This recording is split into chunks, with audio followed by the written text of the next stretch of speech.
Sí. ¿Sí? Sí, ¿Ya? listo. Ujú. Ahora sí. Listo. Buenos días, ¿qué tal? ¿Cómo están? ¿Cómo marcha todo? Me alegra saberlo. Bueno, esta es la primera clase del año de Literatura Latinoamericana 3.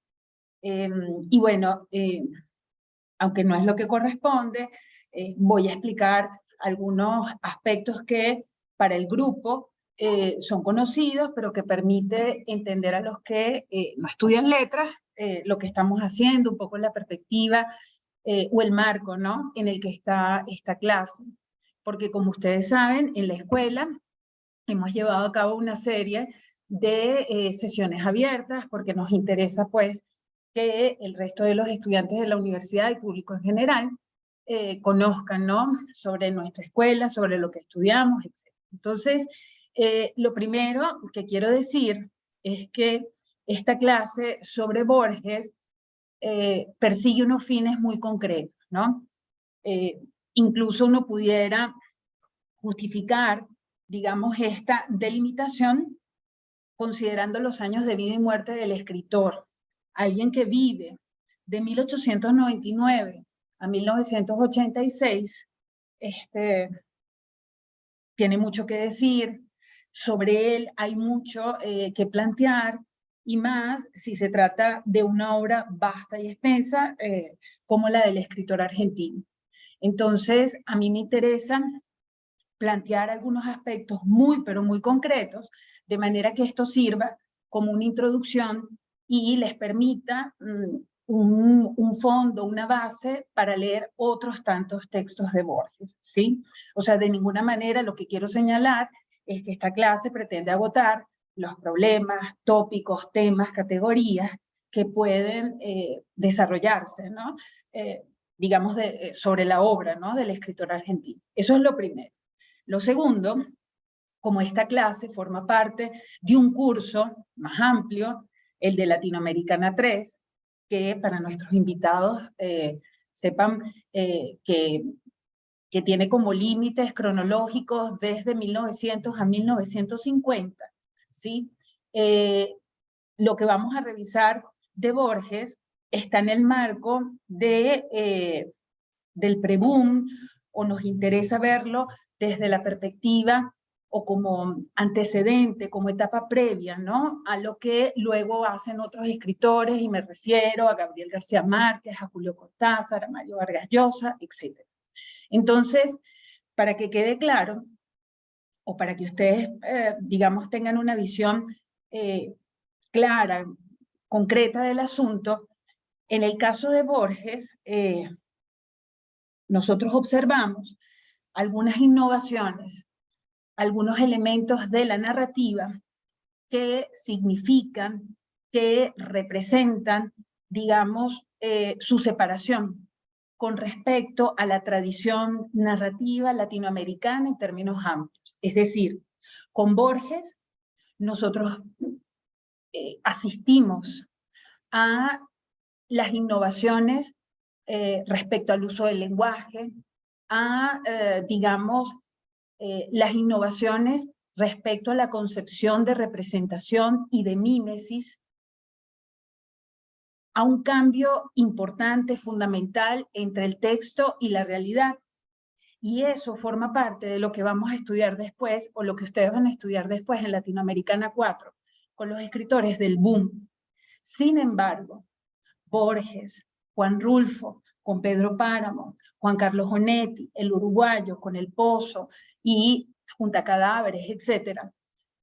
Los colocamos, los pensamos, más bien los ponemos, más bien en una, digamos, en un estadio anterior al boom, porque no participan del fenómeno comercial, mercantil, editorial, que representaron luego las marcas, porque luego entonces estos escritores conformaron unas marcas. Es decir, Gabriel García Márquez, luego que consigue, digamos, visibilidad, consigue un lugar en la opinión pública, consigue hacerse de un sitio, ¿no?,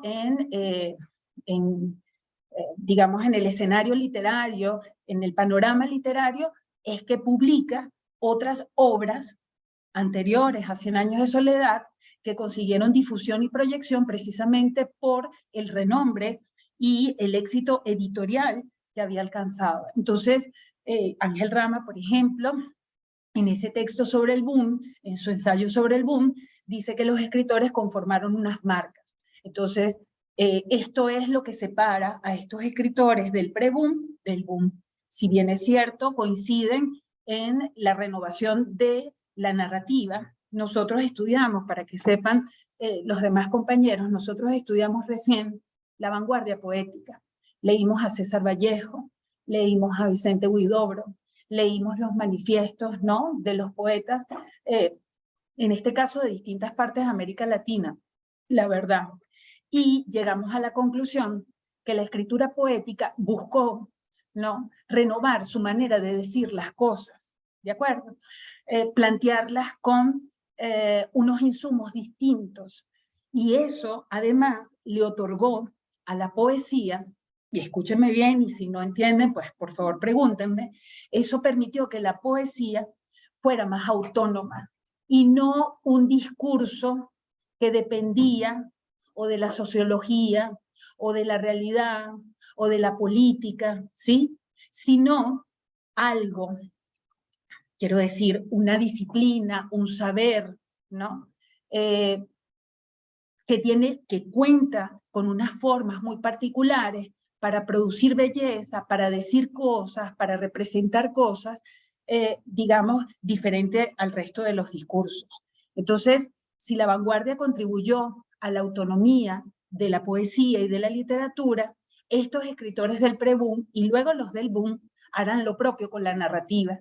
Y nosotros sabemos, porque lo hemos estudiado desde el siglo XIX, que en el caso de la narrativa siempre será mucho más difícil, porque la narrativa en América Latina surgió con la intención de conformar naciones, de hablar de la historia, de denunciar los males sociales, de hacer diagnósticos, etc. Entonces, lo que hace Borges, quizá por esa razón, sea tan pero tan importante, porque cuando yo leo un texto de Borges, no lo hago para comparar lo que dice el texto literario frente a la realidad social y política. Yo no busco una metáfora de la nación en Borges, porque el texto rehúye a ese tipo de correspondencias tan directas. ¿Sí me entiende lo que señalo? Es decir, cuando nosotros asistimos o cuando leemos un texto de Borges, ¿sí? Conseguimos, en parte, unas realidades que se sostienen en los textos, nunca fuera de ellos, ¿sí? Y entonces, bueno, esa es una manera de hacer autónoma a la literatura, es una manera de potenciar los recursos con los que la literatura habla, ¿de acuerdo?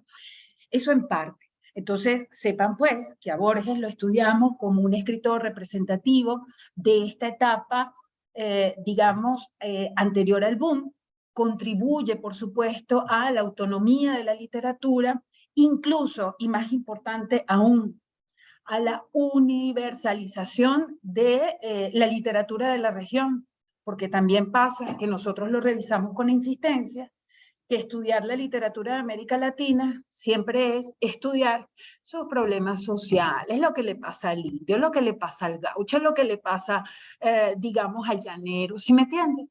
Aquí no, aquí hay unas realidades, ¿sí?, que son comprensibles en el marco discursivo en el que se exponen, ¿sí? Eso en principio.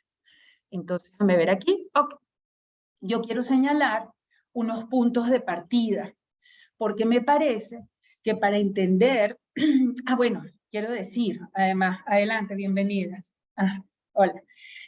Fíjense una cosa, bueno, hacer una clase sobre Borges es muy difícil, ¿no? Y además con estas características en el sentido de que sabía que la audiencia era abierta. Yo les voy a decir qué es lo que no voy a hacer, digamos, con esta presentación. Yo no voy a levantar una cronología de los acontecimientos de vida del escritor, no, porque eso lo pueden revisar, bueno, no solamente, digamos, en textos generales, en manuales escolares, sino que hay materiales audiovisuales bien llamativos sobre esto, ¿no? Incluso también pudieran acompañar la revisión de los textos de Borges con cómics, con novelas digitales. Hay una serie de materiales bien atractivos en el internet, ¿no? Que les pudieran ayudar a complementar, porque ciertamente es un escritor difícil. Claro, no lo dijimos, pero ustedes entienden que la manera en cómo escribe Borges lo separa necesariamente del consumo masivo que caracterizó al boom, ¿sí? Y por eso, entre otras razones, no es un escritor del boom, no participa del fenómeno comercial, editorial, la masificación de la literatura que representó el boom, porque es que es difícil de leer, es hermético, es complicado, ¿sí? Uno sabe además que lo que se está planteando allí pareciera tener un significado, un sentido subyacente, y uno no entiende muy bien qué es lo que le están diciendo, aunque sabe que le están diciendo algo, ¿sí? Claro, yo tenía un compañero, digamos, de la carrera que decía que, bueno, esto se podía reducir a que Borges era un gran mamador de gallo. Probablemente era así, ¿no? Porque también uno tendría que señalar que muchas de las cosas que se plantean, y más que cosas, referencias, las referencias a la cábala, las referencias a, digamos, el esoterismo judío, a los textos islámicos, etcétera, son referencias para crear la ilusión de que aquello es muy difícil de entender y desviar a un lector, o más que desviar, sería como jugar con un lector que siempre entiende que si resuelve ese enigma, entiende el sentido o comprende finalmente el sentido del texto. ¿Sí me entiende? Voy a proponerlo o voy a plantearlo de esta manera. Sería algo como que estas referencias, las más de las veces, también funcionan como trampas literarias, como trampas narrativas. Yo creo que si yo descubro finalmente qué significa el Aleph en la cábala judía, voy a entender, comprender más y mejor el sentido del cuento de Borges, y entonces ese discurso fragmentario que se me revela hacia la parte final tendrá un sentido que encaje con mi esquema, con mi estructura mental, con lo que sí comprenden lo que señalo. Y no, no necesariamente es así, y el lector se pierde en eso. Entonces, bueno, quiero decirles que no voy a hablar sobre la vida de Borges y tampoco podría hacer un recorrido exhaustivo sobre su obra. No tiene objeto. Lo que sí quiero hacer es plantear algunas claves sobre su literatura a partir de la revisión de unos fragmentos de este cuento, ¿sí? Que está, digamos, en una compilación mayor del mismo nombre, que se publicó en 1949, me parece. Entonces, fíjense, voy a tomar como puntos de partida dos textos. El primero es el arte, no, el primero es Otras Inquisiciones, que es un texto de ensayo, ¿no? Y el otro documento que quiero utilizar es el arte narrativo y la magia. El primero nos va a permitir tener una idea, una visión sobre la realidad, el sentido de la realidad, el sentido del universo para el escritor. Y claro, debo decir esto, al identificar los elementos base de la concepción de universo y de la concepción de realidad de Borges, muy probablemente entendamos más y mejor su poética, la manera, ¿no?, en la que se arman sus tramas narrativas, ¿sí? Entender, lo repito, entender de qué manera se concibe la realidad, de qué manera se concibe el universo, permite, facilita la comprensión de los textos y de las constantes narrativas en su obra, ¿sí? Lo segundo, el arte narrativo y la magia, nos permite trabajar con lo fantástico, porque claro, la LED y en Borges destaca mucho pues esta concepción de lo fantástico, ¿no? Ok, entonces voy a tomar algunas afirmaciones, ¿sí?, de este texto, Otras Inquisiciones, de 1952, que como les digo, es Son ensayos, ¿no? Ok, entonces fíjense, dice Borges, es imposible penetrar en el esquema divino del universo. Es dudoso que el mundo tenga sentido. Los hombres gozan de poca importancia, de poca información acerca de los móviles profundos de su conducta. El universo es una proyección de nuestra alma y la historia universal está en cada hombre. Sobre la base de estos enunciados, quisiera explicitar de manera más sencilla, quizá directa, lo que esto significa. Puede resultar un poco abstracto, pero voy a hacer el intento de plantearlo de la manera más sencilla y concreta posible. Lo primero, para Borges, y digamos, estas son conclusiones que se extraen de sus textos críticos, pero también de sus cuentos, de sus, digamos, textos narrativos. Para Borges, en el mundo, en la realidad, permanece de forma velada, de manera subyacente, una serie de sentidos, otras realidades, otros elementos que, digamos, no saltan a la vista. Cuando miramos la realidad de manera racional, de la manera como estamos acostumbrados, para decirlo de forma más clara. Y en la realidad subyacen unos elementos, subyacen unas referencias, subyacen unos objetos, unas situaciones, unas cosas que no se muestran de manera clara a la vista, que no podemos experimentar con los sentidos, que no las podemos percibir, de hecho, con los sentidos, ¿sí? Y que conformarían una dimensión oculta, misteriosa, primorosa, ¿sí? Inaprensible. La realidad está conformada por, y yo no diría una dimensión, no hablemos en términos de singularidad, todo lo contrario. La realidad estaría conformada, o mejor, concentra, creo que esa palabra es más justa. La realidad concentra cuestiones que son inaprensibles. Por eso es imposible penetrar en el esquema divino del universo. Por eso el mundo no podría tener una interpretación unívoca. Por eso, quiero decir, es impensable que el mundo se pueda leer solo de una manera, que al experimentar una cosa, solamente podamos decir de esa cosa un solo mensaje. ¿Comprenden lo que señalo? No. Más aún, dice Borges, el universo es una proyección de nuestra alma y la historia universal está en cada hombre. Es decir, lo primero, en la realidad siempre subyace lo inaprensible. ¿Qué implica eso? Les pregunto a ustedes. ¿Qué implica que en la realidad siempre habrá elementos inaprensibles?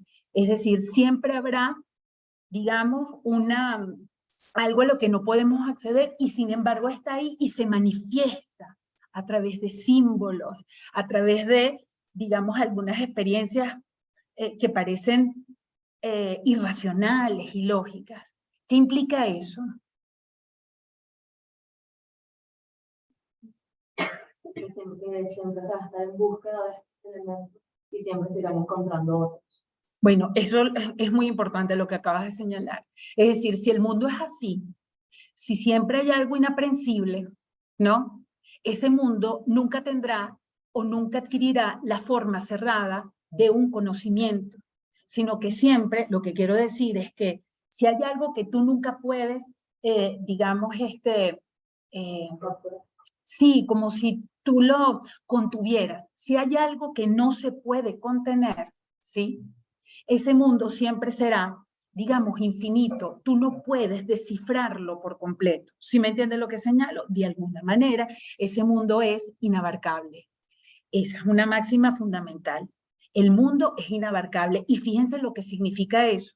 Cuando pensamos en las ciencias, cuando pensamos más que eso, En el pensamiento occidental, cartesiano, lógico, racional, ¿qué es lo que nosotros hacemos? Nosotros siempre estamos buscando maneras de contener el conocimiento y una experiencia. Leí esto, ¿qué significó? Y entonces buscamos la manera de que lo que yo leí tenga un sentido, pero además un sentido nítido, un sentido definitivo, categórico, ¿sí me entiende? Absoluto. Entonces, uno podría extraer de estas máximas, ¿no? Que en definitiva, el mundo no se puede contener, el sentido no se puede contener, las referencias no se pueden contener, las experiencias no se pueden contener, y más aún, que es lo que le pasa a Borges en el Aleph. Hay experiencias que se rehúsan a ser contenidas, porque el Aleph, ustedes lo leyeron, es decir, es un punto en una escalera, en el escalón 19, en el que aparecen o convergen todo el universo. Esa es una experiencia que se rehúsa, que rehuye a ser contenida en el lenguaje. Él intenta hacerlo, pero digamos la experiencia excede, excede, es lo que quería decir, al lenguaje. ¿Sí comprenden lo que señalo? Eso por un lado. Pero además, y todavía es más importante para nosotros, propone a la incertidumbre como un criterio que condiciona el conocimiento. Desde que la humanidad es humanidad, la pretensión del hombre, la pretensión del pensamiento occidental ha sido, digamos, definir, establecer, categorizar. Nosotros no pensamos para tener una idea vaga de las cosas. Nosotros intentamos siempre, al pensar, definir, exactamente, quiero decir, definir los conceptos, ¿sabes? De manera nítida. Un mueble es un mueble, punto. O sea, no es otra cosa, ni es una cosa que está a la mitad de un mueble y una pared, es un mueble, ¿sí? Es más, nosotros buscamos, si esa experiencia es completamente nueva, ¿qué hacemos? Buscamos establecer correspondencias, analogías, buscamos establecer, por ejemplo, comparaciones, para que entonces lo nuevo encaje en nuestra cabeza. Cuando Borges dice, y por eso yo planteo acá lo del escepticismo, digamos integral, cuando Borges señala esto, instala como un criterio de la realidad la incertidumbre. ¿Y qué pasa cuando la incertidumbre se instala en la realidad? Todo es posible. Nada está negado. ¿Sí comprenden lo que señalo? Porque no hay un absoluto. La ausencia de certidumbre abre todas las posibilidades, ¿sí? Esa sería una de las primeras conclusiones. ¿Cómo vamos hasta acá? ¿Seguro? ¿Sí? ¿Todo el mundo entiende? Si hubiera alguna duda, ya va, que aquí dice algo del chat. La realidad es una experiencia que se diluye y se transforma. Muy bien, Charlie. Así es. Entonces vamos a ver. Luego, espérate a ver si pasa. Ahora sí, ahora sí. Ajá. Mira, esta es una cita larga, pero me va a permitir continuar con estos preliminares, digamos, y entender más y mejor lo que estamos planteando. Esto lo dice Cha en el texto, Donald Cha, en la nueva narrativa hispanoamericana, es un crítico, ¿no?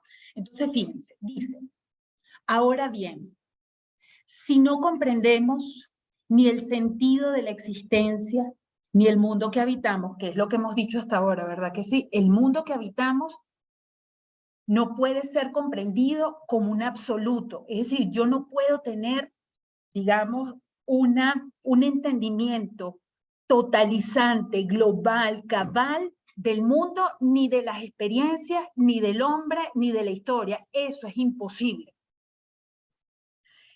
Ni de nosotros mismos. Eso es algo que vamos a discutir ahora con respecto a la identidad. ¿Qué es lo que podemos afirmar? Es un poco la pregunta que yo les hacía. Primero, toda estrafalaria cosa es posible. Vean la lógica de sentido de estas afirmaciones. Si la certidumbre es una, o mejor, si,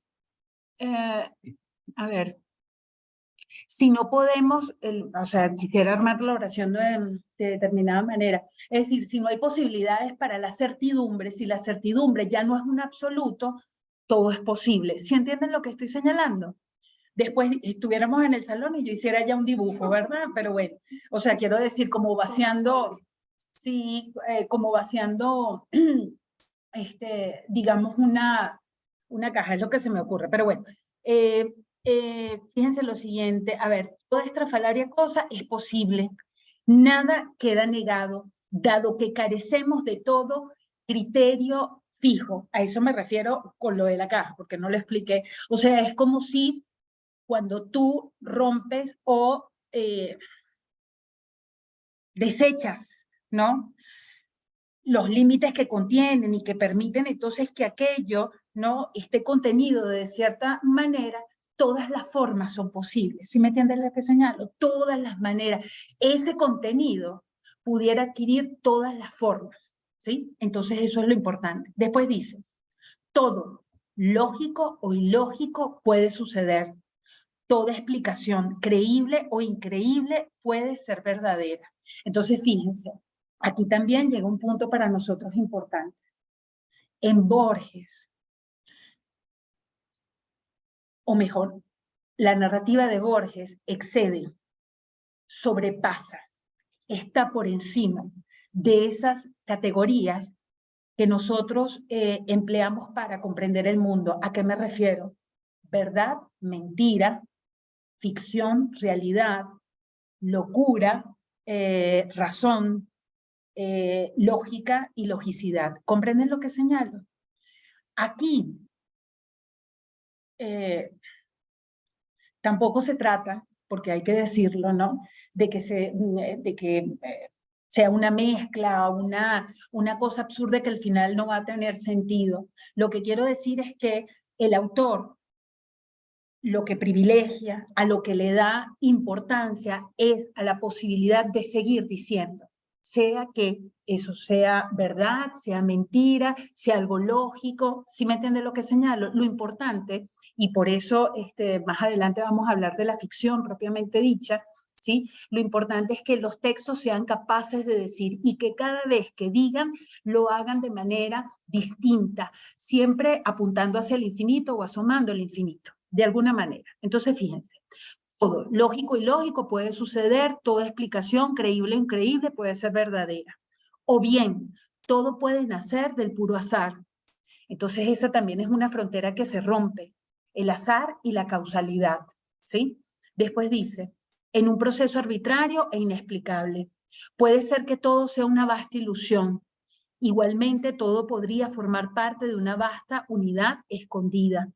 Tampoco es imposible que el mundo contenga un sistema infinito de símbolos, cuya clave nunca poseímos o que hemos olvidado. Queda, en fin, la hipótesis de que a veces se nos ofrecen vagos indicios de un diseño que rige el universo entero.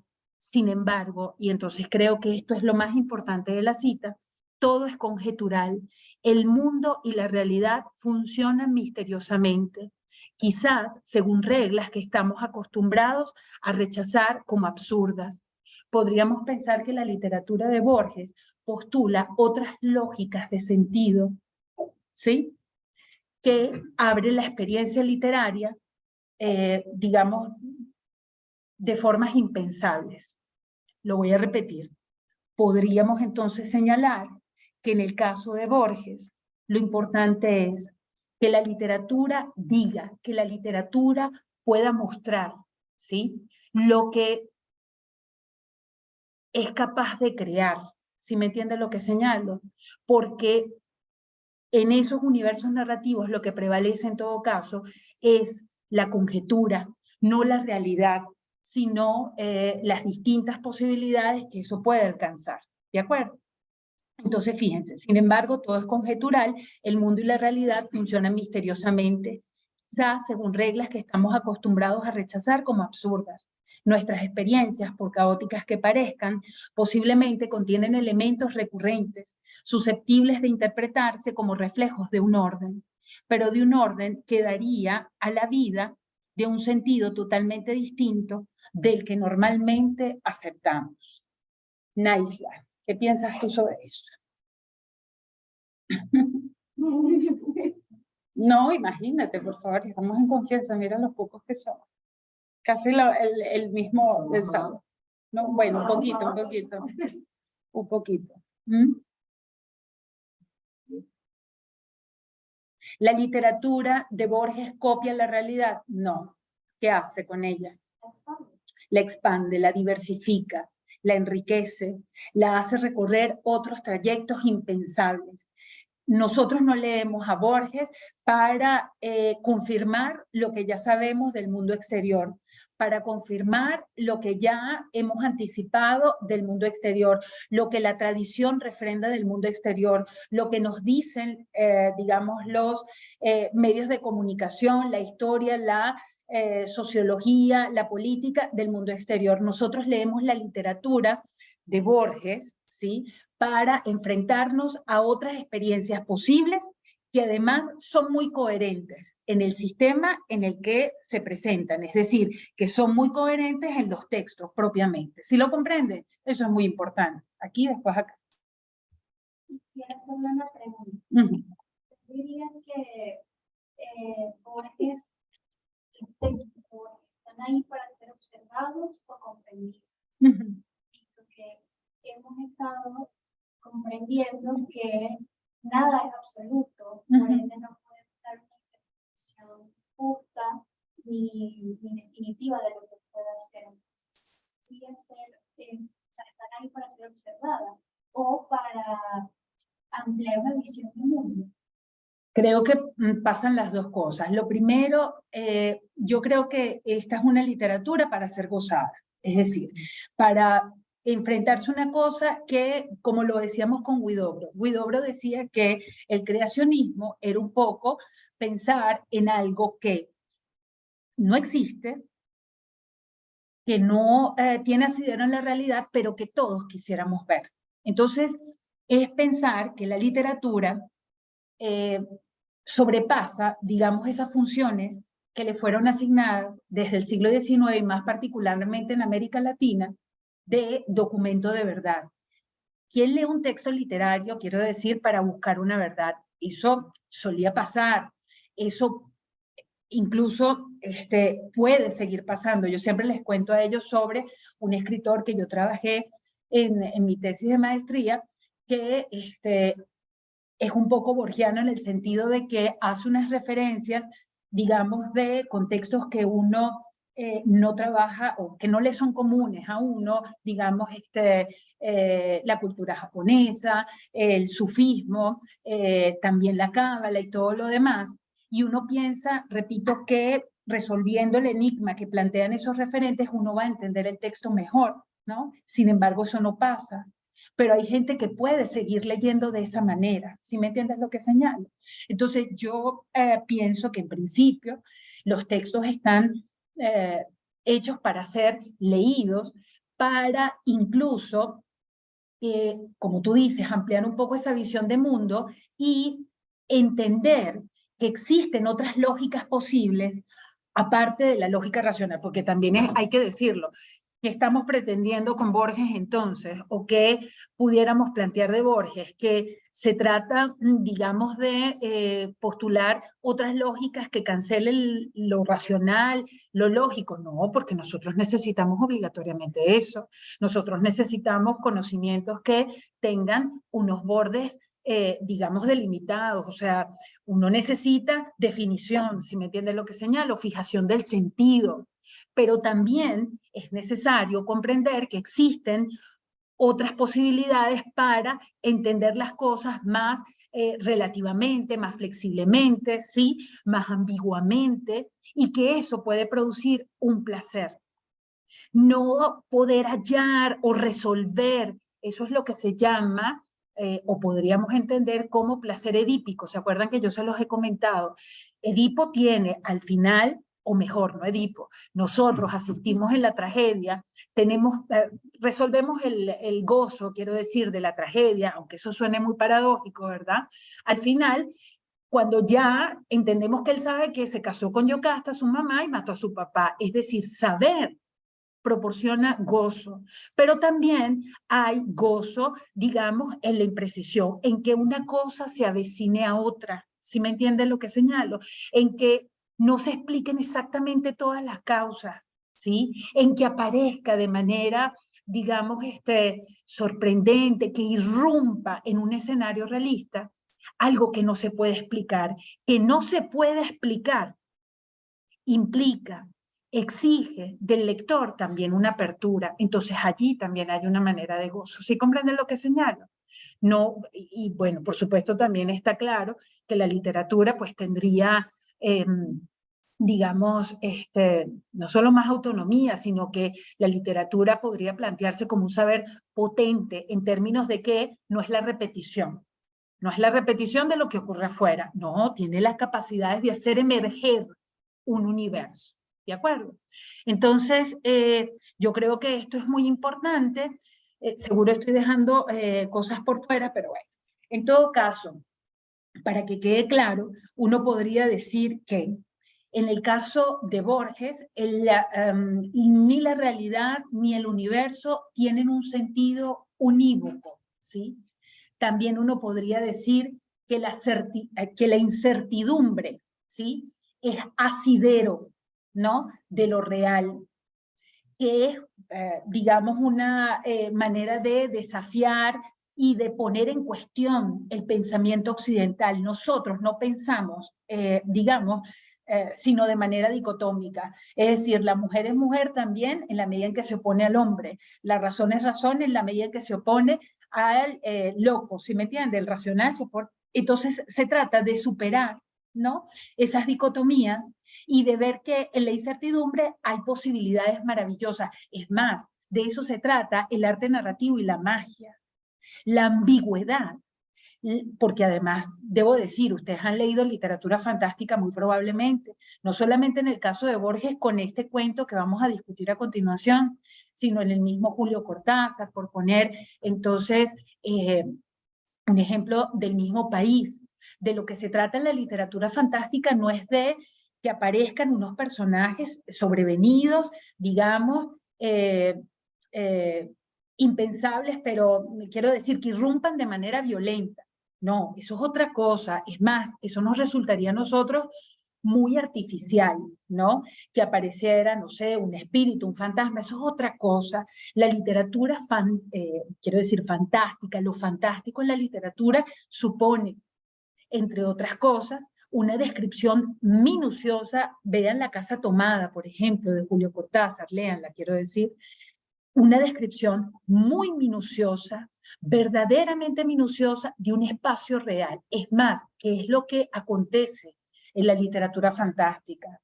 El escenario, digamos, se corresponde con relaciones de causa y efecto, digamos, de manera directa, ¿sí? Pero en esa descripción minuciosa, racional, en esa presentación, quiero decir, pormenorizada de ese ambiente, ocurre una brecha, aparece una brecha, hay un punto de fuga. Y entonces eso comienza a expandirse de la misma manera que ocurre con el objeto, con la esfera, es a lo que me refiero. Y entonces lo fantástico no es la negación de la realidad, sino que es su apertura a esa dimensión que no se puede aprender. ¿Sí me entienden lo que señalo? Eso es muy importante para nosotros, porque sería una manera, además, de entender de entender a la literatura como una instancia de ficción. Fíjense que yo se los pongo acá. La identidad, la literatura y la realidad son instancias de ficción. ¿A qué les remite eso? Según todo lo que hemos hablado, por supuesto. ¿A qué les remite? La literatura, la identidad y la realidad son instancias de ficción. Al final son cosas que se van construyendo, se van modificando a medida que el propio individuo vaya construyendo su conocimiento y su formación. No es algo que se pueda decir de forma absoluta. Pues sí, pero también puede contener cosas que parecen reales. No, claro, la invención, uno no podría no pensar la ficción como una manera de invención, eso está claro, ¿no? Como una actividad para la inventiva o como inventiva pura, eso está claro, pero a lo que me refiero también es que digamos, podríamos pensar estas categorías que solemos, jóvenes, ustedes se van a identificar, o quiero decir, ustedes han conformado a lo largo de su vida una identidad, una visión de su yo, de su mismidad, de lo que los representa, etcétera. O sea, no habría manera de que ustedes pensaran que eso no es verdad. Y sin embargo, lo que nos dice Borges, leamos el cuento o leamos el texto, el otro Borges, ¿no? El otro yo. Entonces, es que, digamos, la identidad también puede ser punto de partida para la creación y la invención de otras ficciones. ¿Sí me entienden lo que señalo? Es que, al final de cuentas, la identidad, ¿qué es? Un discurso creado sobre sí mismo. Y todo lo hemos estudiado desde hace por lo menos 2 semestres. Todo discurso, toda categoría, digamos, por su naturaleza discursiva, es susceptible de escribirse, reescribirse y así hasta el infinito. Es decir, todo discurso es materia susceptible de ficción. ¿Sí me entienden lo que señalo? Borges, ¿qué hace con respecto a esto? Aparece en sus textos. ¿Sí?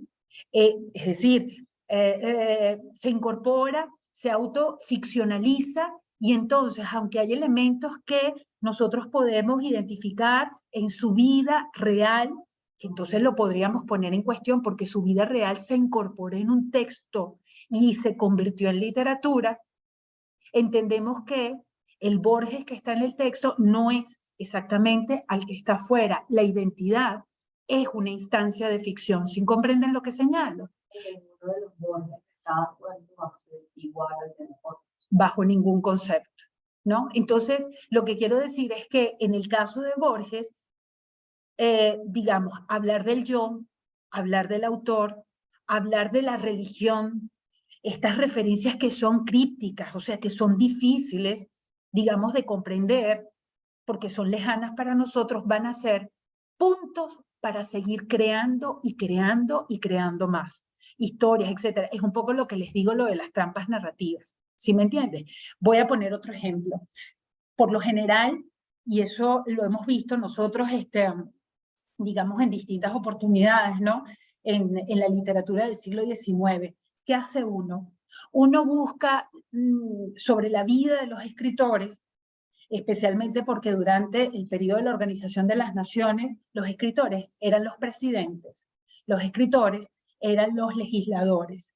¿Qué es lo que hace uno? Uno busca los elementos de vida del escritor y trata de establecer una correspondencia entre el texto y la vida del escritor. ¿Qué ocurre acá? Que el escritor que se incorpora como un elemento más de ficción en sus propios textos deja de ser el dueño y padre del sentido del texto literario, ¿sí me entiende? Porque él es a sí mismo un objeto más de ese texto, ¿sí? Pareciera muy confuso, lo voy a repetir por si acaso. Claro, porque, digo, uno busca siempre explicaciones del texto, quizá en los elementos que están alrededor. Oye, vamos a leer esta novela. ¿Sabes qué necesito? Buscar sobre el contexto para entender mejor cuál es la crítica y la denuncia que está acá. Quiero decir, voy quizá a plantear aspectos claves, ¿no? De la manera en cómo nosotros leemos y sobre todo en la región. Nos acercamos a una novela y pretendemos, primero, establecer conexiones entre esa novela o entre ese texto narrativo y la realidad, entre el texto y su época de producción, de escritura, entre el texto y el autor, ¿no? Lo que pasa es que en esa novela aparece esto, esto y esto, porque al escritor le pasó esto, esto y esto. El escritor es un poco, digamos, el dueño del sentido de lo que se dice adentro. ¿Sí comprenden lo que señalo? Así lo hacemos. Es más, ¿qué hacemos nosotros? Anticipamos lo que va a ocurrir al final. Tú estableces unas conexiones, David, y dices, ¿sabes qué? Porque el pensamiento me hace, quiero decir, el pensamiento, la manera en cómo pensamos siempre va a terminar en un desenlace, siempre busca el desenlace. O sea, nosotros no podemos pensar una novela con un final, ustedes me dirán, no, pero si hay obras con finales abiertos, sí, pero no con un final en suspenso, digamos, en el que no haya algún índice de determinación, de desenlace, ¿sí me entiendes lo que señalo? Y cuando eso sucede, que queda abierto, hay una incertidumbre, una duda que es terrible y que nos mata, es a lo que me refiero. Bueno, ¿qué pasa cuando el escritor se incorpora cuando el escritor se autoficcionaliza, se plantea como un elemento más de la ficción? Tú no puedes recurrir a él afuera, a sus datos biográficos, a lo que pasa y todo lo demás para entender lo que está dentro. ¿Sí comprenden lo que señalo? Entonces, ¿qué es lo que ocurre un poco con Borges? Bueno, la cancelación, digamos, de la manera en cómo leemos de forma tradicional y, por supuesto, la manera en cómo se escribe también de forma tradicional, ¿sí? ¿Comprendemos hasta acá? ¿Lo tenemos claro hasta acá? ¿Sí? ¿Ustedes? ¿Sí? Perfecto. Entonces, fíjense. Y también una cosa que creo que es importante, y con esto vamos a pasar de una vez, vamos a decir dos cosas de la literatura fantástica probablemente y pasamos al cuento.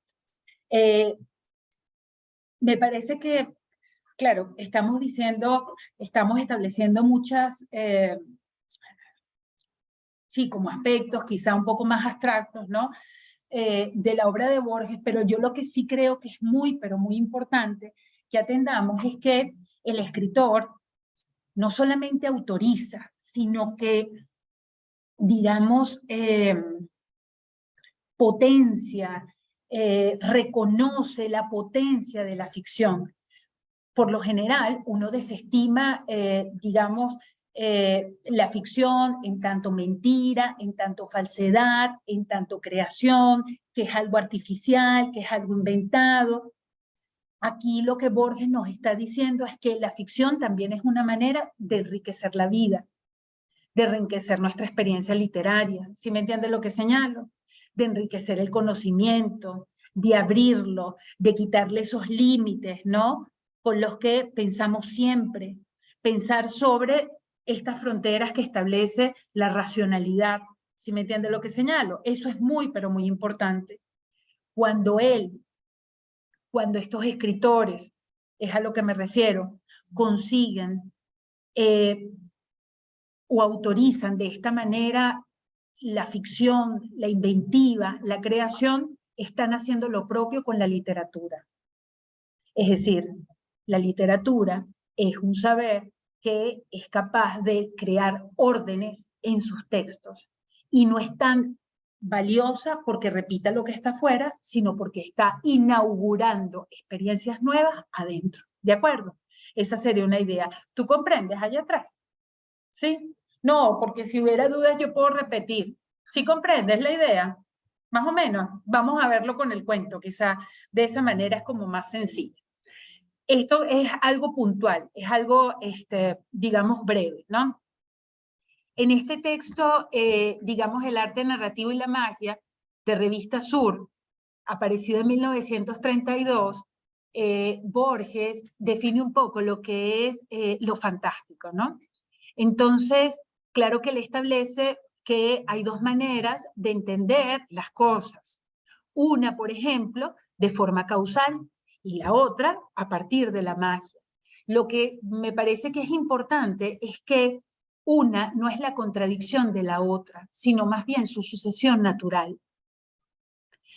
Y esto creo que tiene una relación importante, creo que tiene una relación, digamos, directa con lo que acabamos de decir al inicio. Si en el mundo, si en el universo, si la realidad concentra una dimensión que no se puede explicar, lo fantástico no es la negación de la realidad, sino que es esa otra parte que está allí y que aparece, ¿sí me entiendes? Que a veces es imperceptible, que se manifiesta con unos símbolos, pero que está, o que forma parte, quiero decir, del mundo. Es a lo que me refiero. Por eso la literatura fantástica no es una literatura irreal. Si ustedes le preguntan a alguien, bueno, mira, dame unos sinónimos allí de fantástico o utiliza otros términos, es a lo que me refiero, para hablar de lo fantástico, seguro van a decir irrealidad, van a decir fantasía, van a decir sobrenatural, Y estas categorías, la verdad, en muchos se oponen, ¿no?, a la realidad o al hecho de lo real, ¿sí? Lo fantástico, entendido desde esta perspectiva, es una continuación. Digamos, es una deriva más de lo que hay. Por eso es que ustedes ven algo muy curioso en el Aleph. Yo les pregunto, cuando Carlos Argentino le dice a Borges, personaje del texto, entonces nosotros, repito, no podemos acudir al Borges escritor propiamente, porque también es un elemento más de la ficción. Eso yo creo que queda súper claro. Pero digo, ¿de qué manera reacciona Borges cuando Carlos Argentino le dice que tiene en su casa de la calle Garay, en el sótano, esta especie de esfera desde donde convergen todos los puntos del universo? ¿Qué dice Borges? ¿Qué dice el mismo Carlos Argentino? No es posible. ¿Te parece? O sea, siento que creo que no es posible, pero que al mismo tiempo esa creencia de que no es posible lo hace querer ir a comprobar si hay algo. Claro, él siente un inusitado, sí, él siente una curiosidad, pero lo que pasa en el texto es que hablar de la ley es, o para decirlo con palabras más claras, se habla de la ley sin sobresalto, sin asombro, ¿sí me entiendes lo que señalo? Como un elemento más, quiero decir, del texto, ¿sí? O de la realidad que se está expresando. Entonces, saben que el otro día estaba viendo, y yo se los voy a recomendar, se las voy a recomendar mucho. Ustedes conocen al escritor Ricardo Piglia, ¿no? O seguramente lo han escuchado nombrar. Un escritor argentino, también muy importante, ¿no? Ruptural, murió recientemente, me parece que hace unos 2 o 3 años, y él dio unas clases abiertas sobre la literatura de Borges, y son 4 clases, si no lo recuerdo mal, de por lo menos 2 horas, etcétera. Y bueno, es muy interesante, ¿no? Todo lo que él señala. Él dice que Borges es un escritor excepcional de manera especial porque crea un método. Y entonces pone un ejemplo. La Divina Comedia, claro, que es una gran obra y todo lo demás. Lo mismo entonces Dante Alighieri, ¿no? Como un gran autor. Pero es la genialidad del escritor no es tanto escribir los sonetos, sino haberlos inventado. Entonces él dice que la creación, es a lo que me refiero de las formas, es lo que hace que un escritor sea quizá un excelente escritor. Bueno, pasa algo similar con Borges, es decir, Ricardo Piglia reconoce que la grandeza de Borges quizás sea haber creado este método de la literatura fantástica o para crear la impresión y la ilusión de lo fantástico. En este texto del arte narrativo y la magia, por ejemplo, hay unos pasos muy concretos. Entonces dice, la primera estrategia es crear una fuerte apariencia de veracidad, capaz de producir esa espontánea suspensión de la duda. Es decir, crear una ambientación, la exposición de una situación que haga que tú naturalmente creas en lo que te están hablando y desaparezca de forma automática, de manera natural, la duda. Es decir, para crear lo fantástico, lo primero habría que crear la certidumbre, pero una certidumbre digamos, firme, ¿sí? Si ustedes releen, dime. Sí, tranquila, no te preocupes. Listo. Tranquilo. Gracias, gracias. Mira, escucha una cosa. Iba a decir algo. Era sobre la certidumbre, ¿verdad? ¿Cómo empieza la ley? Digamos, ¿cuál es el tono de la ley de Borges? Es un informe. Él dice, yo estoy escribiendo un informe. No hay un documento por excelencia que remita a la certidumbre como el informe. El informe es un documento de certidumbre, ¿sí o no? Cuando uno hace un informe, ¿qué está haciendo? Está estableciendo observaciones. Lo que yo vi, lo que yo viví, la experiencia, el testimonio es la certidumbre, ¿sí? Es más, el trecho largo del texto es el informe. Y ustedes saben que en la última parte es que se revela el alert. Y es una cosa que a nosotros nos llama mucho la atención, porque si el texto se llama el alert, ¿qué piensas tú encontrar desde el principio? La descripción, la aparición, lo que sale, lo que emerge del alert, etc. Y sin embargo, no es así, ¿verdad? Prevalece el informe, prevalece la relación de Carlos Argentino o el encuentro, el diálogo de Carlos Argentino y de Borges, sus recuerdos sobre Beatriz, un poco esta parte de la crítica literaria que lo vamos a abordar muy puntualmente, pero digamos hacia la última parte, como descentrado, fuera del centro, está la ley. ¿Sí me entiende lo que señalo? Es decir, Borges primero se encarga de crear esa ilusión de certidumbre para luego instalar y como una deriva natural, y por eso es que no hay asombro. Cuando él le dice, no, que tengo un punto, digamos, en la escalera, no, desde el que convergen todos los puntos, no hay asombro. ¿Sí me entiende lo que señalo? Y todavía se toma como si fuera algo natural. Entonces, ¿qué es lo propio de la literatura fantástica? El método, recuerden ustedes, ¿no? Crear una fuerte apariencia de veracidad, explicar sin asombro estas cuestiones y abrir esa brecha. ¿Qué hace la literatura fantástica? Instala la incertidumbre en la certidumbre. ¿Qué hace la literatura fantástica? Instala la duda. Para que ustedes, ¿ustedes nos acompañan de dónde? ¿De comunicación? Perfecto. Para que ustedes también estén enteradas. Nosotros vimos en diciembre, estudiamos lo real, maravilloso americano, ¿verdad que sí? Entonces, leímos las leyendas de Guatemala, trabajamos, hicimos un deslinde sobre literatura fantástica, lo real, maravilloso americano, el realismo mágico, unas categorías que siempre están vinculadas a la realidad. Y nosotros estudiábamos que lo real, maravilloso americano es algo muy parecido a esto, pero tiene que ver con la fe, es decir, la aparición de una virgen, por ejemplo. Es una cosa que excede la realidad, que parece impensable, pero en ese caso concreto no produce duda, sino fascinación, porque la Virgen es una figura religiosa, digamos, hay una creencia que media entre el creyente y la aparición de la Virgen, ¿sí? Entonces, en el caso concreto de lo real maravilloso americano, entonces ahí, por ejemplo, en ese contexto, nosotros hablábamos de figuras como María Leonza, hablábamos del doctor José Gregorio Hernández, en el caso entonces del país, ¿no?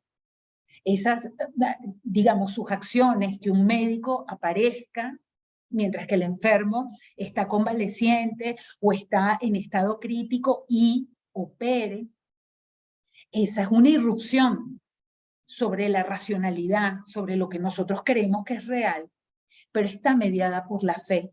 Entonces no nos escandaliza y no nos produce angustia, no nos produce miedo, no nos produce duda. Con la literatura fantástica, lo que prevalece es la incertidumbre y esta cuestión que uno no puede explicar, pero que se deriva de la realidad. ¿Sí comprenden lo que señalo? Entonces, después que dice Borges, a ver, bueno, la tercera estrategia o la tercera parte sería que a la trama, al argumento, le sucede el argumento oculto, infalible, sigiloso, creciente, etcétera, que sería en el caso de ese texto la aparición de la ley, ¿no? Entonces, quizá como para terminar esta primera parte, ¿verdad que sí? Sí, yo, Dios mío, ¿qué hora termina la clase? No, pero estamos bien. Para terminar esta primera parte, pudiéramos decir que la visión de Borges sobre el universo y sobre las cosas desafía el pensamiento occidental, estructurado, organizado, dicotómico, ¿sí? Absoluto, definitorio, categórico, ¿sí?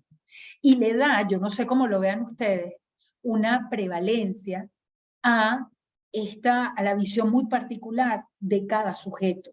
El mundo es muy difícil descifrarlo porque en él o en el mundo se concentran elementos que no pueden ser aprendidos, que elementos que no pueden ser explicados, pero además en el mundo o la explicación del mundo también pasa por cada visión muy particular. Hay tantas explicaciones sobre el mundo, interpretaciones sobre el mundo como sujetos que lo leen y lo interpretan. ¿Comprenden lo que señalo? Imagínense todo lo que eso implica. Yo no sé si ustedes lo revisaron, pero en el ALEP, los dos epígrafes o índices que determina el texto siempre apuntan a eso, quiero decir, a lo infinito, ¿sí? La segunda conclusión, miremos lo fantástico como un elemento más de la realidad. Miremos lo fantástico como un elemento más, digamos, que enriquece la realidad y la experiencia literaria. ¿Cómo vamos hasta acá? ¿Quieren hacer alguna pregunta? ¿Todo bien? ¿Sí? Bueno.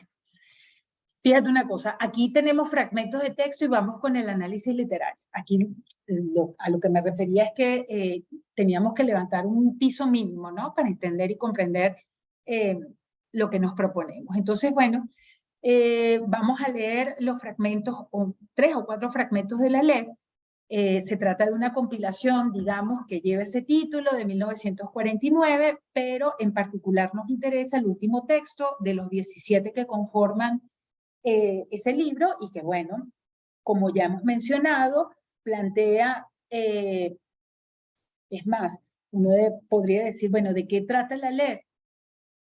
Trata de la descripción de ese punto de convergencia de todos los puntos del mundo. No exactamente, ¿no?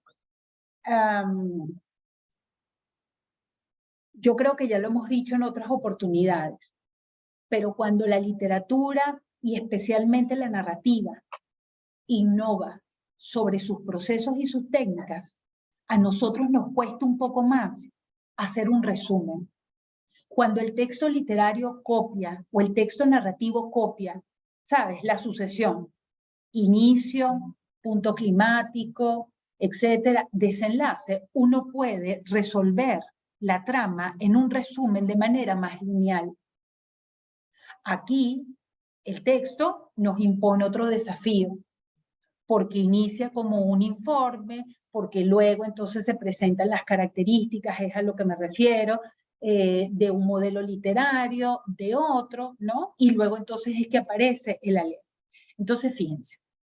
Yo voy a establecer algunas ideas y claro, ahorita ustedes que ya tienen un poco la lectura del texto, pues completan, ¿no? Podríamos decir que se trata de un relato especulativo, conceptual. ¿A qué se refiere eso? Ustedes que leyeron el texto. Y mira la diferencia. Nosotros leímos a Horacio Quiroga. Y Horacio Quiroga, que además es un artífice del cuento, ¿no? Cuando lo revisábamos y todo lo demás, hablábamos de sus textos, de la sintaxis, de la manera en cómo se conforman los relatos, y decíamos que allí prevalecía la acción. Con Quiroga prevalecía la acción, el acontecimiento narrativo, es más, prevalecían los sustantivos y los verbos.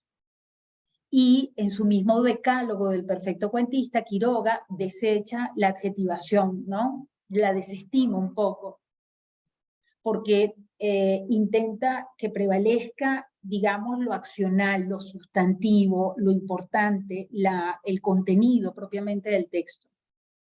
Aquí pareciera que el relato es diferente. Cuando nos referimos a especulación, ¿a qué nos referimos? ¿De qué trata?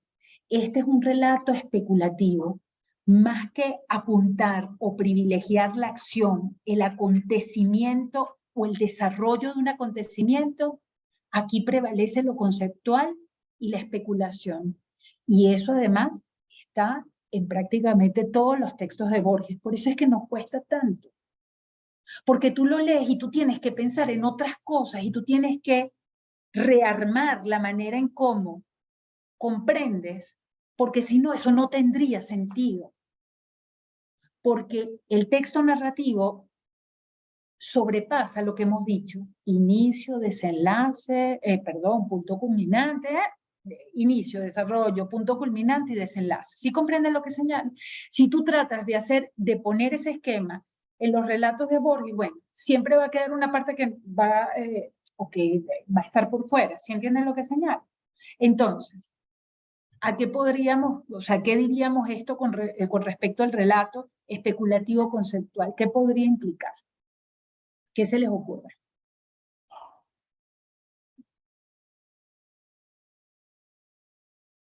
Ay, ¿cómo que no? ¿Mm? No, un relato especulativo, un relato que te permite especular. Un relato que te permite repensar conceptos, categorías, pero jóvenes, ¿y hasta ahora de qué hemos hablado? Hemos hablado de que, fíjate tú, la manera en cómo Borges concibe la realidad y la representación de la realidad pone en cuestión categorías como la identidad, pone en cuestión categorías como, digamos, la verdad, etc. No es un relato de tipo, digamos, especulativo. Uno lee y especula, uno lee y se pregunta, uno lee y se cuestiona. No es eso. ¿Mm? No es un relato, digamos, no estamos en presencia, a ver, es un texto que no solo está transmitiendo una acción, es a lo que me refiero. Y eso está muy claro cuando tú escuchas a Carlos Argentino. Ellas que estudian literatura lo tienen muy claro. Cuando uno escucha a Carlos Argentino, y entonces aquí están los epígrafes, fíjense que todo remite a la infinitud, al espacio infinito, la paralización del tiempo que es la suspensión de la progresión, es también el infinito, ¿verdad que sí? Fíjense que los epígrafes están extraídos del Leviatán y de la escena 2 digamos, de Hamlet, perdón. Yo digo, cuando nosotros leemos lo que dice Carlos Argentino y luego lo que dice Borges, uno no solo se queda, digamos, con los enunciados, uno piensa incluso en la literatura. Para ponerlas en contexto, ¿ustedes han leído el Aleph? No. Bueno, vamos, que alguna de ellas nos ayude como recogiendo algunos aspectos, ¿de acuerdo? Para que tengan una visión más clara. ¿Qué pasa en el Aleph? ¿De qué trata? Borges dice que va a ser un informe, ¿verdad que sí?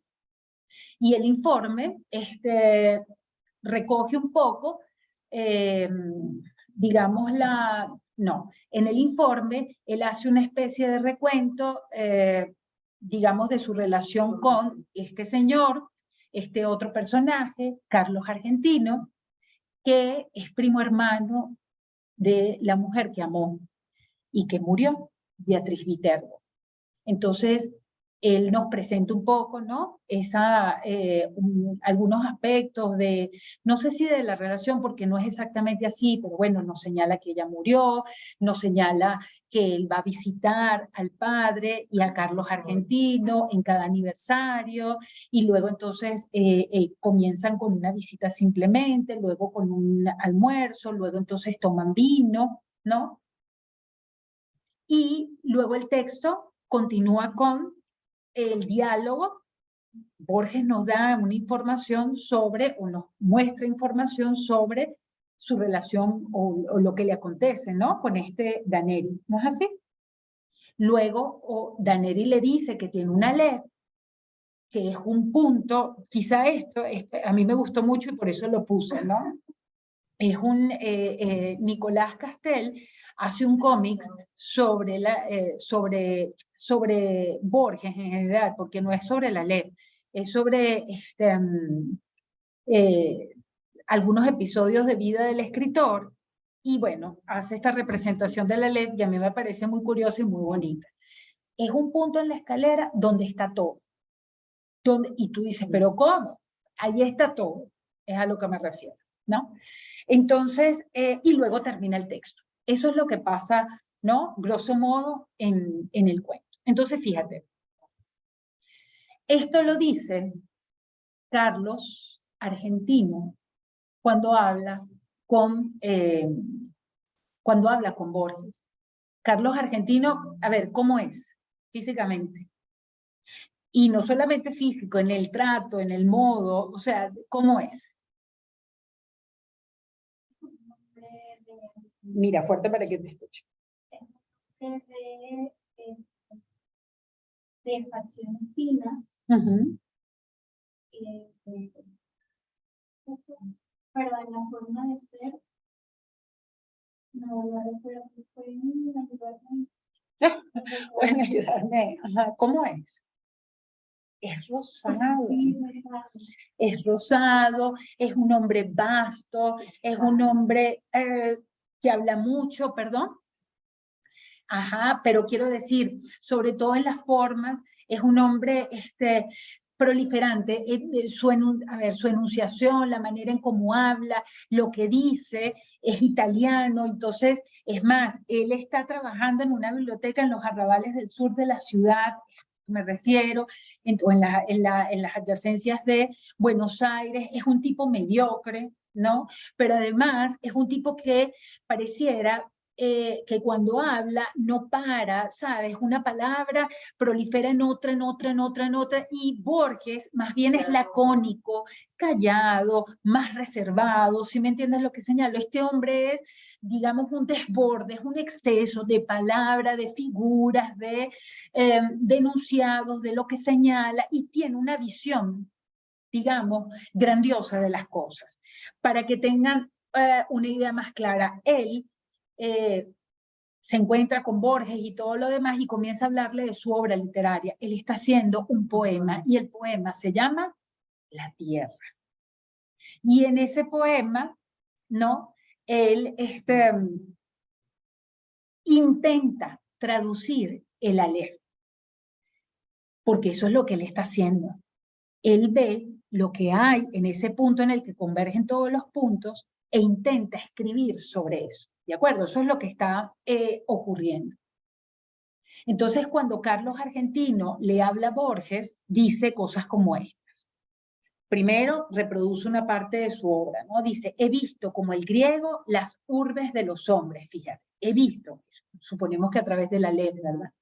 Los trabajos, los días de varia luz, el hambre. No corrijo los hechos, no falseo los nombres, pero el Boyage que narro es autor de Machambre.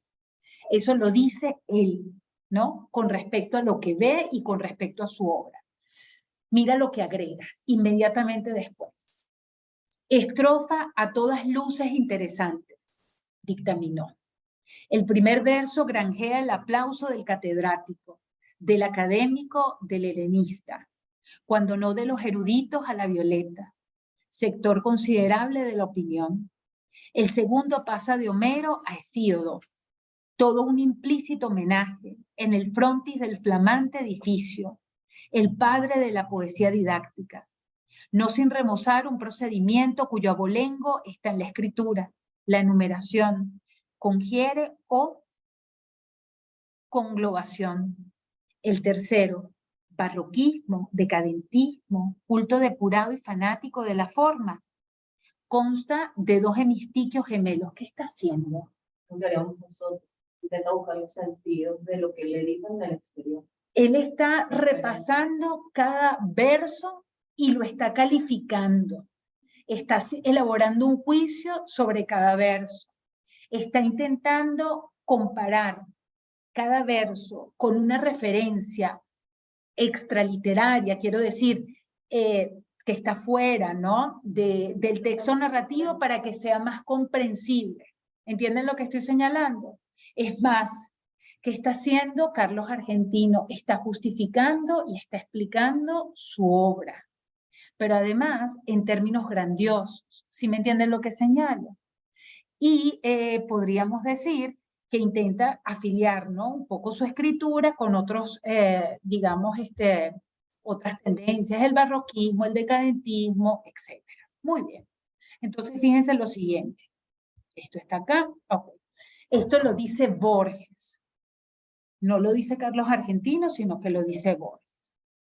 Una sola vez en mi vida he tenido ocasión de examinar los 15.000 dodecasílabos del Poljovión, esa epopeya topográfica en la que Michael Drayton registró la fauna, la flora, la hidrografía, la orografía, la historia militar y monástica de Inglaterra. Estoy seguro de que ese producto considerable pero limitado es menos tedioso que la vasta empresa congénere de Carlos Argentino. Este se proponía versificar, escuchen esto, por favor. Este se proponía versificar toda la redondez del planeta.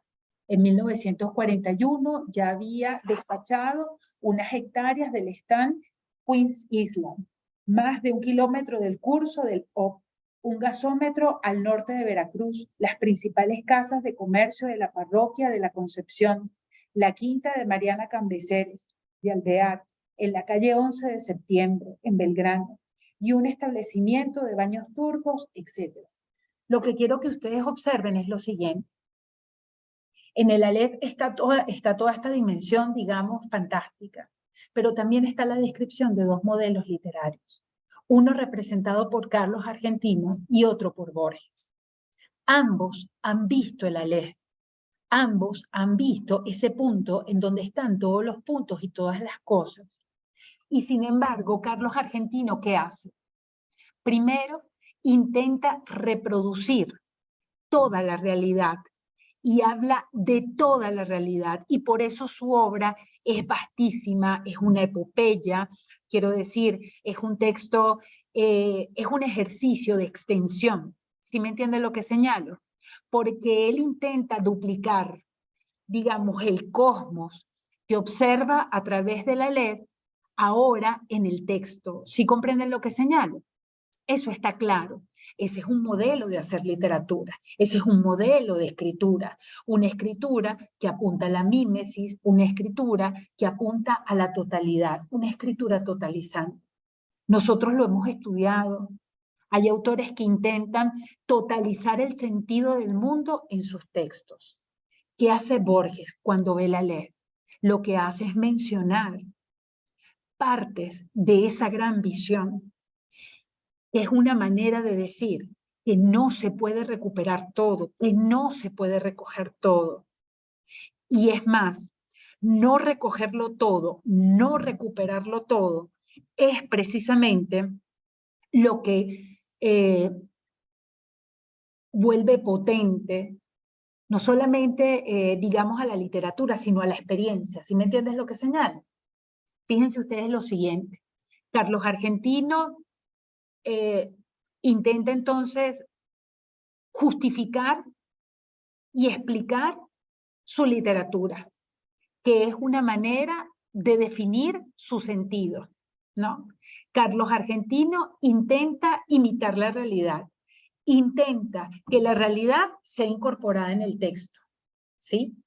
Carlos Argentino se vuelve de alguna manera en dueño y padre del sentido. Tanto es así que él mismo es el que habla por su texto. Si me entiende, el texto no es autonómico o no es autónomo, es a lo que me refiero, sino que depende del escritor para poder significar. ¿Qué es lo que hace, por el contrario, Borges? Y entonces lo dice claro.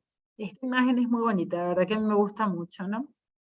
Es más, yo tenía aquí una anotación que decía, bueno, se los voy a decir así para que además tomen nota si es que lo necesitan. Dice, Carlos Argentino, bueno, representa un poco que la tradición legitima un texto. Y fíjense qué es lo que él hace, ¿no? Aquí, cuando dice que el primer párrafo es una oda a Homero y a Hesíodo, porque remite simultáneamente a la Odisea y a los trabajos y los días. El segundo, o en el segundo, tú pudieras conseguir esto otro. En el tercero, está apelando a la tradición para refrendar su escritura, ¿sí? Es decir, que necesariamente siempre vas a necesitar unas bases, una anterioridad, digamos, la tradición, pues el canon es a lo que me refiero, para que eso dé sentido a lo que tú estás escribiendo. El sentido no está en el texto, ni en las lógicas que se dibujan en el texto, o que se esbozan en el texto, más que eso. Quiero decir, la significación, la explicación está en la tradición. ¿Qué quieres decir?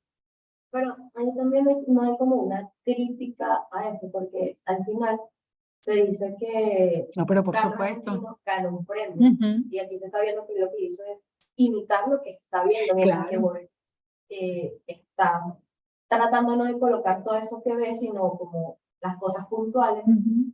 y no ganó un premio, él se está quejando de eso. Claro, no, seguro que sí. Ahí, digamos, por eso yo les decía que en este texto uno podría revisar por lo menos dos aspectos o dos dimensiones claves. Una, la de la crítica literaria y lo que tiene que ver con la literatura. Lo que define, lo que, digamos, permite reflexionar sobre el campo literario. Y luego, la otra dimensión es lo fantástico, ¿sí? Entonces,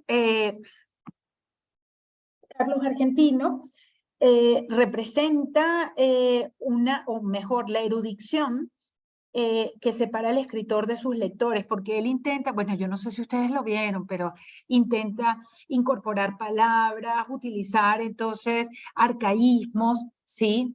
Incluso Borges lo dice en una entrevista. Carlos Argentino habla de azulejo, a ver, ¿dónde está? Sí, palabras que además no podrían utilizarse, si me entiendes lo que señalo. Y esa erudición, por supuesto, que lo separa de sus lectores. Carlos Argentino inventa razones para que su poesía sea admirable, mira la escritura como un medio totalizante, es decir, el texto es la metáfora de la realidad, propone una escritura ostentosa y vistosa como concepciones de lo estético, es decir, mientras más, digamos, proliferación de términos, adjetivaciones, quiero decir, ornamento haya, entonces ese parecerá que es el criterio, ¿no?, de validación estética. Y una cosa grave que dice en determinado momento, su literatura es la confirmación de una severa verdad. Eso lo dice Carlos Argentino. Entonces, este es un paradigma o es una manera de hacer literatura, ¿verdad que sí? De entender la literatura, de escribir y de leerla. Y luego viene, supuesto, aquí también queda claro, ¿no?, en estas palabras de Borges sobre la ley. Y entonces ahora viene la parte que nosotros esperamos que es la central del texto y sin embargo es lo que está hacia el final, ¿no? Entonces, ¿quién de ustedes quiere leerlo? Voy a poner el micrófono así para que se grabe. ¿Mm? Esto. No es tan difícil. Sí, no, yo creo que aquí se...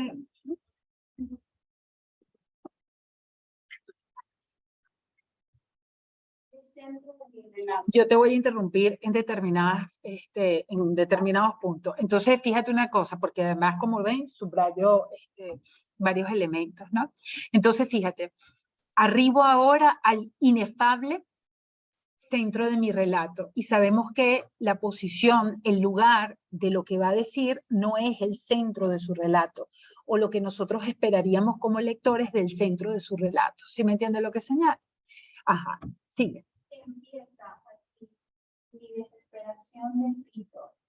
Todo el lenguaje es un alfabeto de símbolos cuyo ejercicio presupone un pasado que los interlocutores comparten. ¿Cómo transmitir a los otros mi infinito Ale, que mi temerosa memoria apenas abarca? Ok, entonces de nuevo, ¿por qué se trata de un relato especulativo? Porque nos hace pensar en categorías. Es decir, acá Borges, el personaje, lo mismo que el escritor, cuestiona la capacidad del lenguaje para transmitir una experiencia que no puede transmitirse en la secuencia, en la convención del lenguaje, ¿sí me entiendes?, que empleamos. Entonces, por eso es que hay especulación, por eso es que se trata de un relato que asoma o apunta a lo conceptual. ¿Comprenden lo que señalo? No se trata solamente de acontecimientos, de, digamos, una sucesión de acciones que tienen un orden lineal. Y era un poco lo que yo les decía. Por eso es que quizá cuando intentamos resumir el texto con otros de Borges, con otros tantos, ¿no?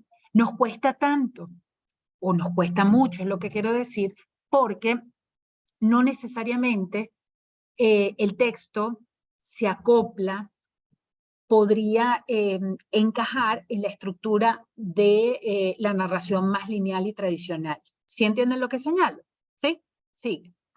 Los místicos, en análogo trance, prodigan los problemas. No, los emblemas. Ajá. Y fíjate que eso es muy importante. Los místicos, y va a mencionar algunos, ¿no? Los místicos en análogo trance prodigan los emblemas. Es decir, en ese caso, habría que apelar a símbolos, digamos, a enunciados de sentido oculto, de sentido subyacente, de un sentido lateral, porque es que el lenguaje es incapaz de concentrar, de condensar una experiencia como la de la ley que rehúye a su racionalidad. El lenguaje es racionalidad, ¿sí o no? Es una estructura racional. El Aleph excede eso y rehúye a eso. En ese caso, los místicos tendrían que haber o proponen, ¿no? Unos emblemas o símbolos. Y el símbolo también es una forma en la que habla lo que subyace o lo subyacente al universo, lo recóndito, esta materia inaprensible. ¿Sí lo comprenden, verdad? ¿Sí? Sigue. Una divinidad, un persa habla de un pájaro que de algún modo es todo un pájaro. Un símbolo.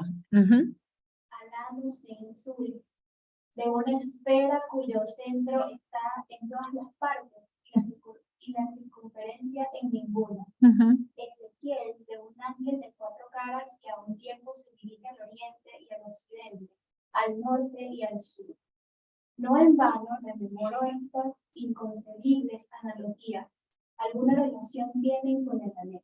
Y no solamente son inconcebibles, o en todo caso son inconcebibles porque no se ajustan a nuestra lógica o a la lógica, al sentido común. ¿Sí me entiendes lo que señalo? No se pueden concebir. ¿Por qué?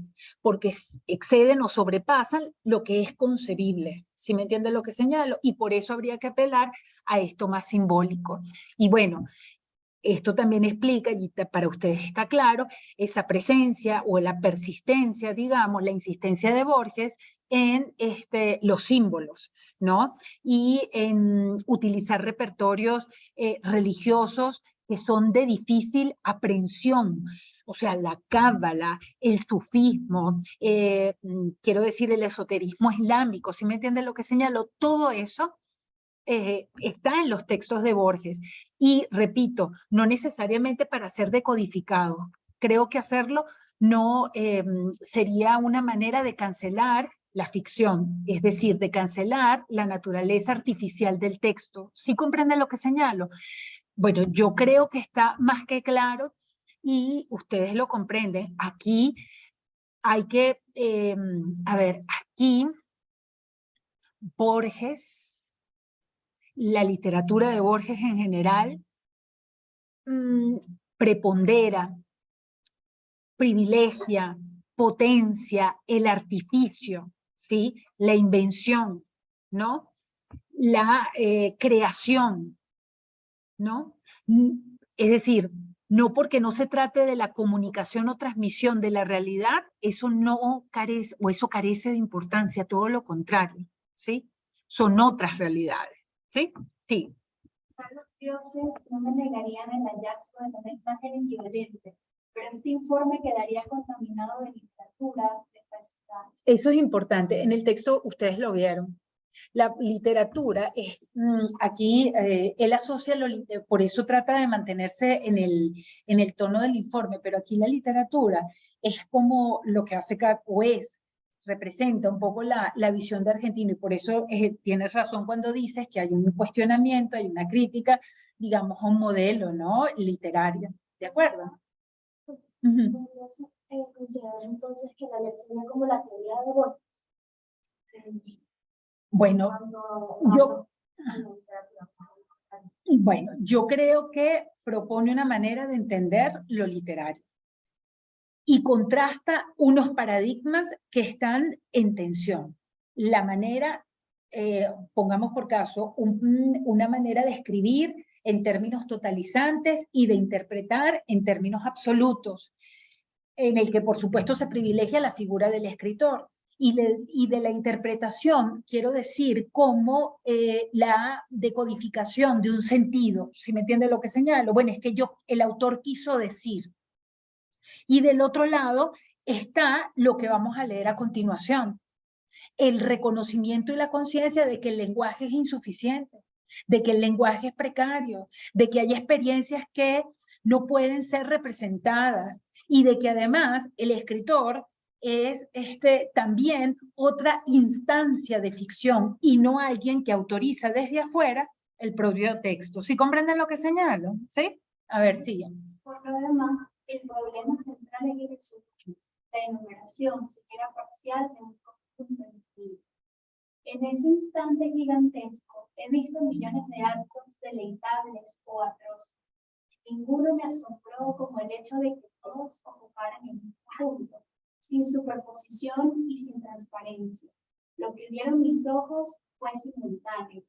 Lo que transcribiré sucesivo, porque el lenguaje lo es. Algo, sin embargo, recogeré. Es decir, se recuperará algo, no la totalidad, porque es imposible, porque el lenguaje es incapaz de, digamos, totalizar, ¿no? Esta simultaneidad que constituye el Aleph. ¿Sí me entienden lo que señalo? Y bueno, yo creo que si no teníamos muy claro a qué nos referíamos con relato conceptual o relato especulativo, pues ahora sí tenemos, ¿sabes?, como un índice concreto, específico. Aquí se está planteando el problema del lenguaje, que el lenguaje no solamente recupera las experiencias de formas deficitarias, ¿no? O recupera las experiencias de manera deficitaria, sino que además el lenguaje es eso. Siempre organiza manera de sucesión. Y ese acontecimiento pudiera, digamos, ese acontecimiento no necesariamente, y mira lo que voy a decir, ese acontecimiento no necesariamente sigue el orden del lenguaje y sin embargo, yo no sé si ustedes lo están viendo, pero es que es maravilloso cuando uno se pone a pensar en eso. Es decir, el acontecimiento de la ley no es jerarquizado, no es organizado, digamos, no es vertical, no es estructurado, no es lineal. Y sin embargo, el lenguaje necesariamente para poder comunicarlo tiene que restringirlo.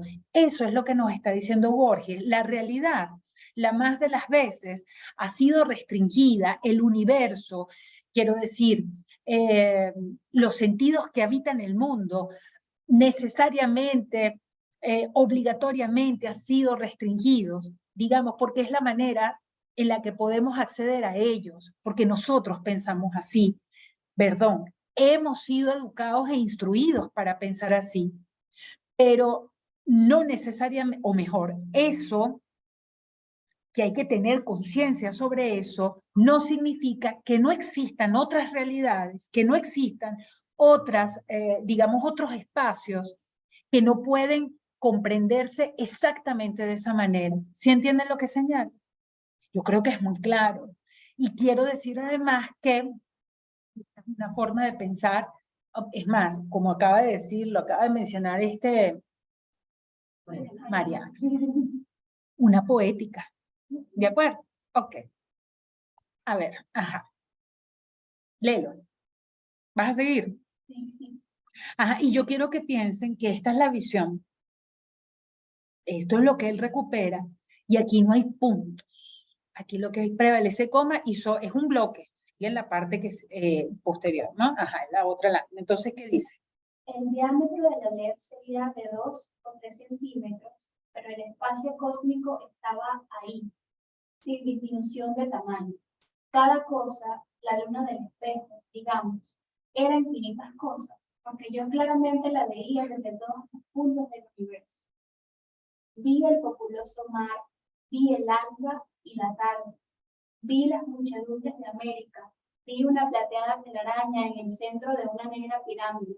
Vi un laberinto roto, era Londres.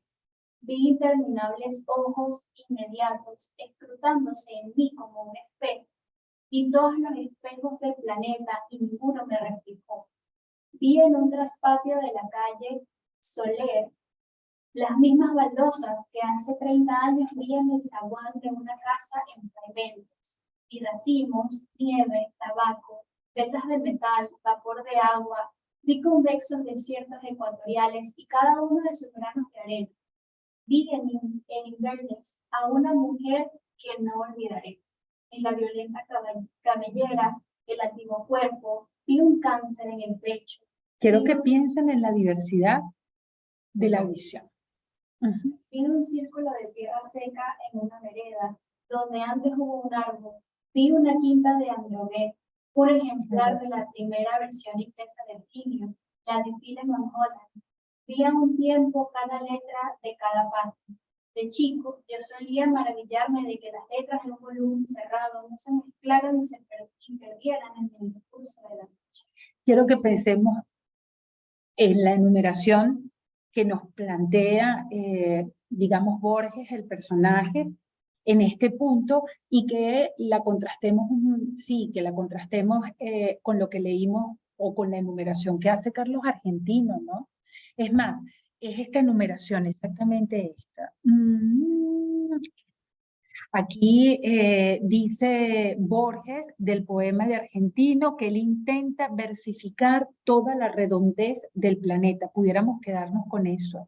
Él se propone versificar toda la redondez del planeta y me parece además que es un enunciado, una expresión maravillosa para entender el modelo de la escritura mimética y totalizante. Ese es el modelo que representa Carlos Argentino, sin lugar a dudas. Entonces, digo, ¿qué podríamos establecer? ¿Qué conclusiones podríamos extraer de este primer fragmento de la visión de Borges sobre la ley?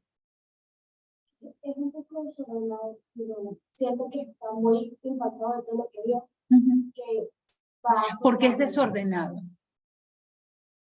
Porque lo que vio estaba desordenado. No, pero claro, pero lo que vio no estaba desordenado, era simultáneo, que es diferente. Ahora yo te pregunto, ¿por qué está desordenado? O sea, ¿por qué dices tú?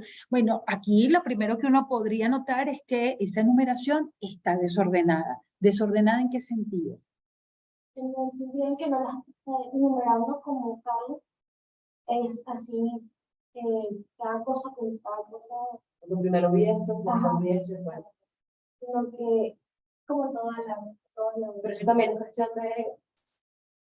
de que él va trabajando conforme la construcción de su memoria. No es como Carlos que se quiso poner absolutamente todo. No, pero fíjate una cosa, Carlos también está viendo la ley y lo que recoge en su texto la tierra, digamos, es lo que recupera su memoria, pero en su trabajo de escritura crea el efecto de ilusión o crea el efecto de totalidad, digamos, de aprehensión totalizante. Uy, se fue la luz.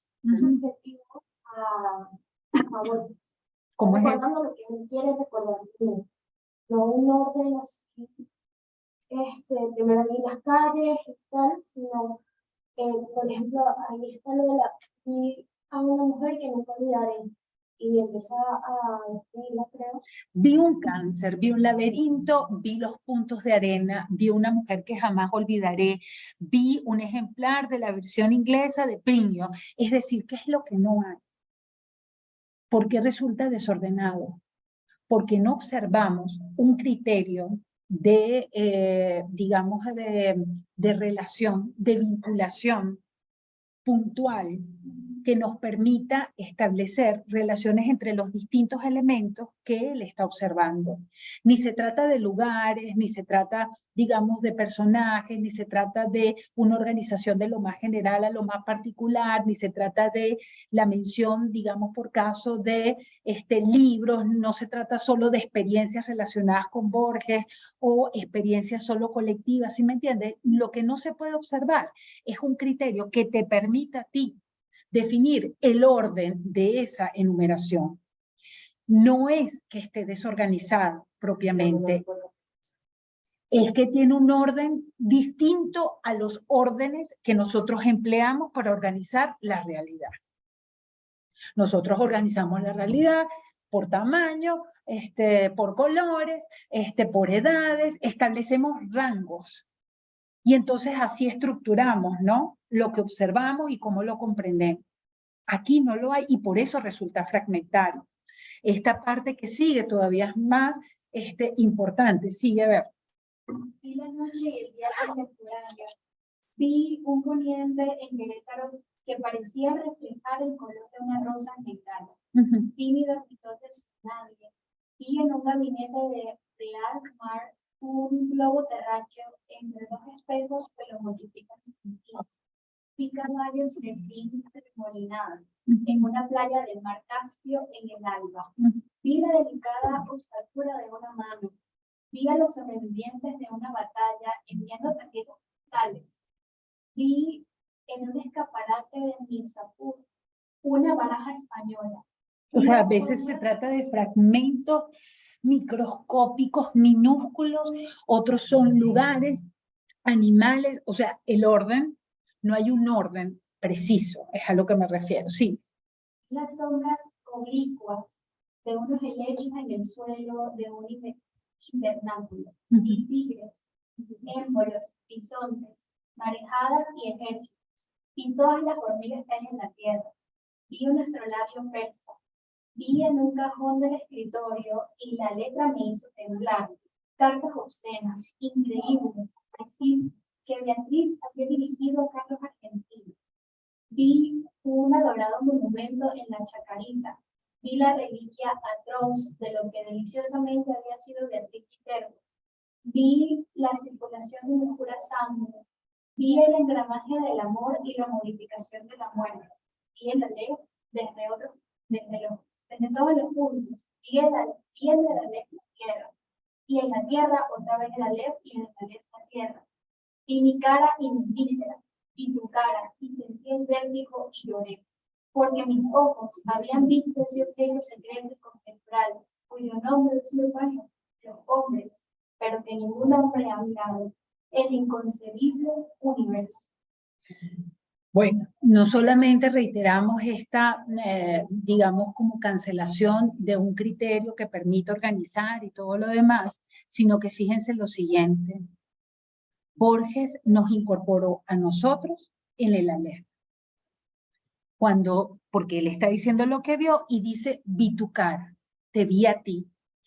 Y también el hecho de que esa visión sea más bien conjetural, producto entonces de estos fragmentos que recoge y que además vendrían a representar el inconcebible universo. ¿Lo ven conmigo? ¿Sí?